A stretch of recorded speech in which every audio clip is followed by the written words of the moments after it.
Hi, my name is Adam Chandler, and I'm building this tutorial series to walk you all through the process of how you can take a pre-built tutorial and build additional functionality on top of it. In particular, the Unity Rollerball tutorial series I've found is a very, very good introduction to the bare bones, simple basics of how to build a player controller and how to build a level mechanic and make a functional game. However, it's very simple mechanics, and I think most of us, when we play games, we expect more mechanics and just collect a thing. And so this series is really about how to turn this into a larger game. In addition, I think many of you have probably done some tutorials where you learn how to get a simple mechanic working, like whether it's an inventory system or making a player gun shoot or whatever it is.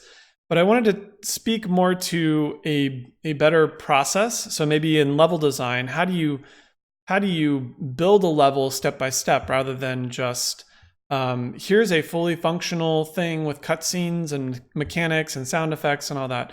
So we'll walk through the whole process.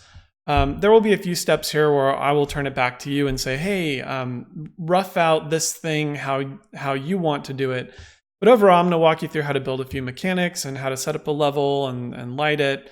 We're not going to talk too much about art. This is very much mechanics driven and leaning heavily into the programming side. But we'll talk about some sound design and implementing some level triggers and things like that.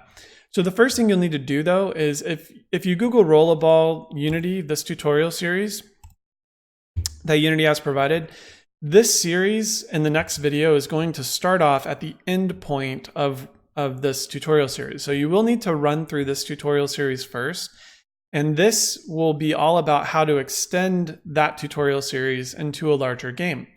So if any of you were interested in that, then this is the tutorial series for you. So yeah, I mean, you can really do this process in this series with any tutorial you find. Like, I think it's a good way to learn is to get a basic setup from a tutorial series and then try to make it your own, like try to turn it into your own game. It's a better, easier way to wade the waters of game development before just trying to tackle your own game from scratch. I think that's very hard and unobtainable for a lot of people. So hopefully this helps you out. Just again, go through this Rollerball tutorial series before you start the next video, and then we'll go through some mechanics and setup.